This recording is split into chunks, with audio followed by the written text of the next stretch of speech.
नमस्कार, आप देख रहे हैं सत्य हिंदी और मैं हूं आपके साथ कृति सिंह।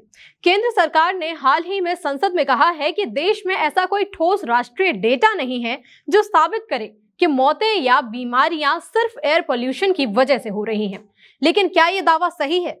क्योंकि दुनिया भर की कई रिपोर्ट्स तो बिल्कुल उल्टा कह रही हैं। आज के इस वीडियो में हम जानेंगे कि किस तरह रिपोर्ट्स सरकार के दावों को झूठा साबित कर रही हैं।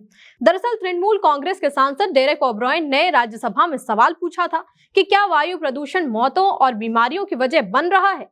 इसके जवाब में स्वास्थ्य मंत्री प्रकाश राव जाधव ने माना कि हाँ, प्रदूषण सांस की बीमारियों को बढ़ावा देता है, लेकिन उन्होंने ये भी कहा कि देश स्तर पर कोई ऐसा पक्का डेटा नहीं है जो सीधे मौतों को सिर्फ प्रदूषण से जोड़ सके।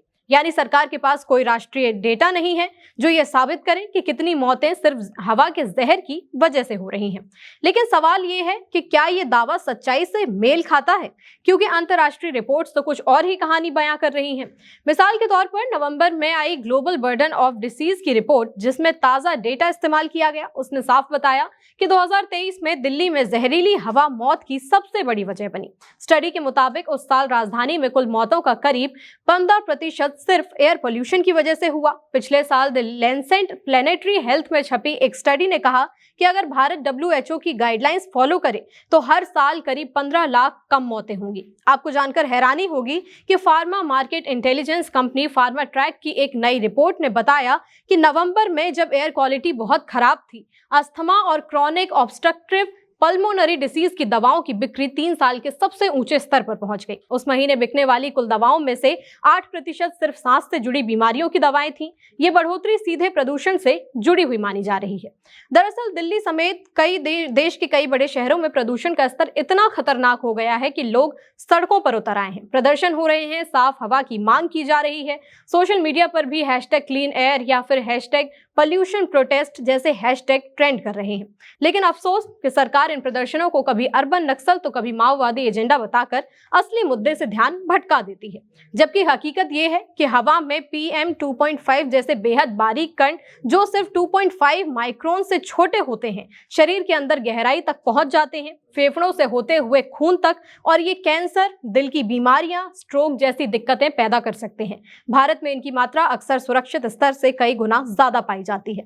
दिल्ली NCR में सर्दियों के दौरान AQI अक्सर 800 से ऊपर पहुंच जाता है, जबकि वर्ल्ड हेल्थ ऑर्गेनाइजेशन के मुताबिक सुरक्षित स्तर 0 से 50 के बीच होना चाहिए। 50 से ऊपर कुछ भी खराब है और 300 से ऊपर तो इमरजेंसी लेवल है। लेकिन हमारे यहाँ साल भर ऐसे दिन बहुत कम होते हैं जब हवा वाकई स्वस्थ श्रेणी में आती हो। एक्सपर्ट्स कहते हैं कि लगातार ऐसी गंदी हवा में सांस लेना अब पूरे देश के लिए एक पब्लिक हेल्थ क्राइसिस बन चुका है।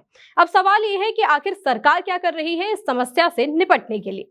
मंत्री जाधव ने संसद में बताया कि 2019 से national programme for climate change and human health चल रहा है। इसका मकसद है जलवायु परिवर्तन से जुड़ी बीमारियों के बारे में जागरूकता बढ़ाना, सिस्टम को मजबूत करना और राज्यों के साथ मिलकर काम करना। इस प्रोग्राम के तहत सरकार ने एक राष्ट्रीय हेल्थ एडॉप्टेशन प्लान बनाया है, जो खास तौर पर एयर पोल्यूशन के स्वास्थ्य पर असर को ध्यान में रखकर तैयार किया गया है। साथ ही देश के सभी राज्यों और केंद्र शासित क्षेत्रों को उनके अपने स्टेट एक्शन प्लान बनाने में भी मदद दी गई है।